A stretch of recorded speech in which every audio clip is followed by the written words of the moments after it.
Hello dear family, hope तुम्ही सगळे खूप छान असाल. तुमचा दिवस खूप आनंदात जाओ. तर आज मी तुमच्याबरोबर शेअर करणार आहे. मी एक वेगळ्या प्रकारची उसळ करते आहे. ती उसळ तुमच्याशी शेअर करते आहे. मी ही पहिल्यांदाच ट्राय करणार आहे, पण तरीसुद्धा मला आशा आहे की ती खूप छान होणार आहे. आणि त्यासाठी मी काय तयारी केली आहे हे तुम्हाला सांगते. आता मोडाचे मूग होते, तर ते मी ओव्हनला वाफवून घेते आहे. तुम्ही कुकरमध्ये एखादी शिट्टी करून ती वाफवून घेऊ शकता. त्याच्यामध्ये मी पाणी आणि थोडंसं मीठ घातलेलं आहे आणि ते तुम्हाला मी दाखवतेच नंतर. त्याच्यानंतर एक वाटण करून घेतलेलं आहे, ते वाटण तुम्हाला दाखवते आता. हे ते वाटण आहे. याच्यामध्ये आहेत भाजलेले शेंगदाणे, ओलं खोबरं, त्यानंतर मिरची, कढीपत्ता, कोथिंबीर आणि लसूण. आलं मी घातलेलं नाही आहे याच्यामध्ये. तर हे असं वाटण करून घेतलेलं आहे.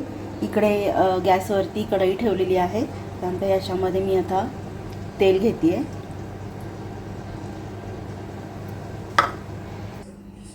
तेल तापलं आहे. येस.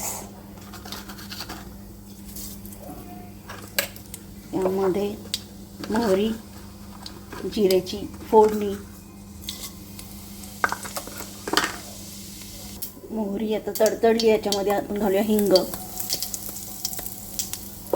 हिंग घातल्यानंतर मी आता इथे चिरून घेतलेली आहे ढोबळी मिरची. 4 ढोबळ्या मिरच्या घेतल्या होत्या मी.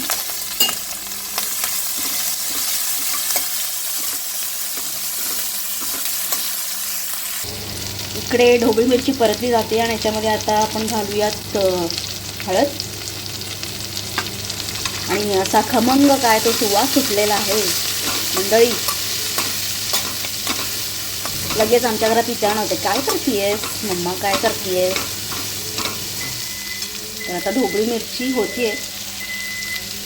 2 ते 4 मिनटं ढोबळी मिरची आता वाफवून झालेली आहे, तेलावर परतलेली आहे. आता मी ह्याच्यामध्ये घालणार आहे आपण जे वाटण केलेलं आहे ते. तर या वाटणामध्ये मी मिरची घातली होती हिरवी, त्यामुळे मी लाल तिखट वगैरे काही घालणार नाही आहे. हिरव्या वाटणातलीच उसळ मी आज करते आहे. आणि मी हे फोडणीत का नाही घातलं तर जळून गेलं असतं, त्यामुळे मी फोडणीत नाही घातलं वाटण. थोडीशी कोरडीशीच उसळ करणार आहे मी. डब्यासाठी वगैरे पण बरी पडते. आणि घरातल्यानी नंतर वाटल्यास थोडंसं पाणी वाढवून ती ओलसर करून घेतली तरी चालू शकतं. इकडे आहेत आपले मोडाचे मूग, जे मी वाफवून घेतलेले आहेत. आणि हे 75% तरी शिजलेले आहेत. आणि आता इथे फोडणीमध्ये आपण कढईत घातल्यानंतर ते पूर्णपणे शिजून जातील. तर आता हे मी इकडे कढईत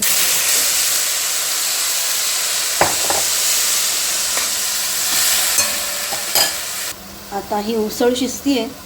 पाणी थोडंसं मी आता घालणार आहे. आपल्या चवीनुसार मीठ घालायचं आहे. आपण मूग शिजवताना पण मीठ घातलं होतं हे लक्षात घ्यायचं आहे. आणि याच्यामध्ये पावडर मसाला म्हणून मी फक्त आता याच्यामध्ये धणे पूड घालणार आहे, बाकी काहीच नाही. आणि खूप सोपी, सिंपल आणि कमी मसालेवाली ही उसळ खूप मस्त होते. आणि आता मी ह्याला एक ट्विस्ट देणार आहे. माझ्या मनात असा विचार आलेला आहे की याला एक मस्त ट्विस्ट द्यावा. तर तो ट्विस्ट काय आहे तो पुढे तुम्हाला आता समजेलच. तर याच्यामध्ये मी आता थोडंसं पाणी घालून झाकून ठेवणार आहे. वाफेवरती शिजू द्यायची आहे.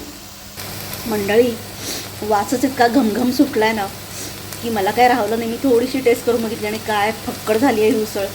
आणि त्या ट्विस्टनंतर तर अजून याला मजा येणार आहे खूप. तर बघूया तो ट्विस्ट काय आहे तो. मी आता थोडंसं पाणी घालून पहिल्यांदा ही थोडी अजून वाफवून घेणार आहे, पण शिजलेली आहे ऑलमोस्ट ही.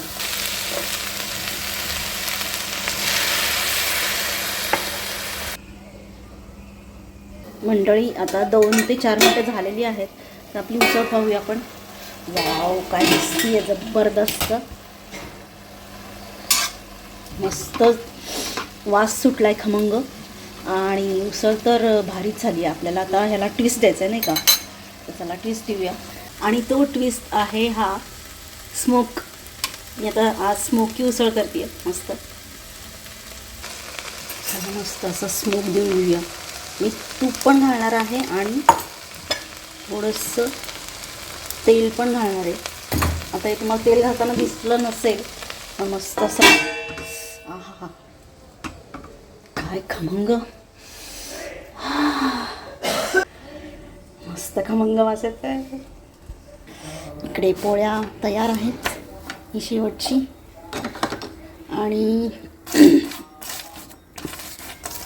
इकडे मस्तपैकी असा स्मोक अजूनही सुरूच आहे. स्मोक देणं हे काम, म्हणजे मी ओपन करून बघितलेली नाही उसळ.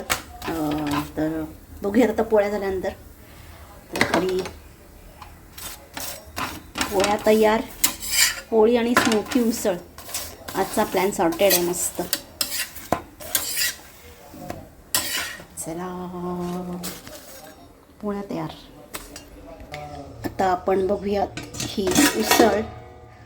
वाव, अजूनही बघा, अजूनही स्मोक सुरूच आहे. मस्त दमदार स्मोक बसलेला आहे उसळीला. आणि आता ही वाटी आपण काढूयात. अरे बघा, हे असं असतं शूटिंग करताना, ही वाटी कशी काढायची. काढली. चला, मस्त अशी उसळ झालेली आहे. घमघमाट सुटलेला आहे घरभर. आणि शेवटचा फिनिशिंग टच पाहिजेच ना. काय आहे तो? तो आहे कोथिंबीर. थोडीशी उसळ मी सर्विंग बाउलमध्ये काढून घेते.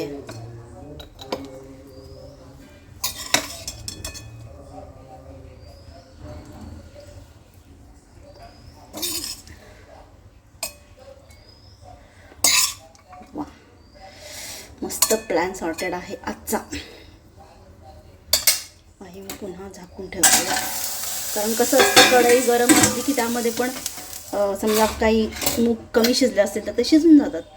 तर ही आहे आपली अशी मस्त खमंग स्मोकी उसळ. आणि याचा आम्ही आज आस्वाद घेणार आहे फॉर लंच. तर तुम्ही पण अशी नक्की करून बघा. आणि मला खात्री आहे की ही उसळ जेव्हा तुम्ही कराल तेव्हा नक्की मला कमेंट डाऊन कराल आणि सांगाल की खरंच ताई, ही उसळ आम्ही केली आणि खूप छान झाली होती. कारण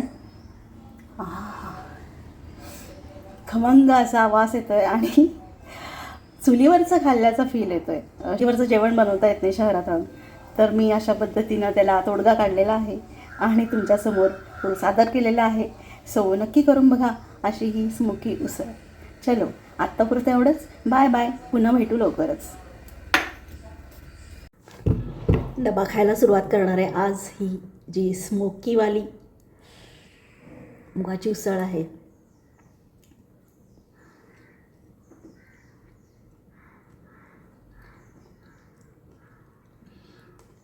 एकदम जबरदस्त झाली आहे. तुम्ही नक्की करून बघाच ही अशा पद्धतीने. तुम्हाला नक्की आवडेल. चला, आता मी एन्जॉय करते आणि तुम्ही पण करून ते एन्जॉय करा. Bye bye for now.